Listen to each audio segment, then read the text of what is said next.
সাম্প্রতিক সময়ে চলমান যে নারীর প্রতি সহিংসতা ঘটছে দেশের বিভিন্ন স্থানে, ধর্ষণের মতো ঘটনা ঘটছে, ইফটিজিংয়ের মতো ঘটনা ঘটছে, আমরা সেই সকল ঘটনার তীব্র নিন্দা এবং প্রতিবাদ জানাচ্ছি এবং এই বিদ্যমান পরিস্থিতিতে নাগরিক পার্টির পক্ষ থেকে, এনসিপির পক্ষ থেকে আমরা উদ্বেগ প্রকাশ করছি। ঘরে বসেই ট্রেড করতে চান? তাহলে আমরা দিচ্ছি তার বেস্ট সলিউশন। মার্কেটের সব প্রয়োজনীয় তথ্য জানা থাকলে বিনিয়োগের যাত্রা হয়ে ওঠে আরও সহজ। তাই আপনার সফলতার সম্ভাবনাকে কাজে লাগাতে ডাউনলোড করুন দেশের নাম্বার 1 ট্রেডিং অ্যাপ গিফটিফাস্ট।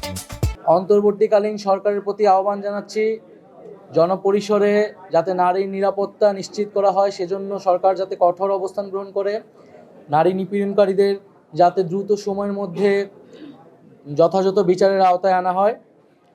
আরেকটি বিষয় হচ্ছে,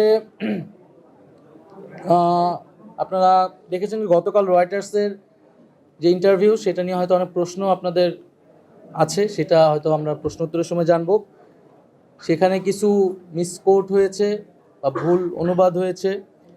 যেমন আমি বলেছিলাম যে আমাদের আর্থিক বিষয়ে আসলে সমাজের যারা সচ্ছল মানুষ, আমাদের যারা সচ্ছল সদস্য এবং শুভাকাঙ্ক্ষীরা রয়েছে, তারা মূলত আমাদেরকে সহযোগিতা করে এবং আমরা একটা ক্রাউড ফান্ডিংয়ের দিকে যাচ্ছি, অনলাইন এবং অফলাইন কেন্দ্রিক। যেই ক্রাউড ফান্ডিংয়ের মাধ্যমে আমরা আমাদের কার্যালয় স্থাপন সহ আমরা ইলেকশন যে ফান্ড সেটা রেইজ করব। তো সেটার একটা ভুল অনুবাদ দেশের বিভিন্ন গণমাধ্যমে আসলে এসেছে, সেটা সংশোধনের জন্য আমার অনুরোধ থাকবে।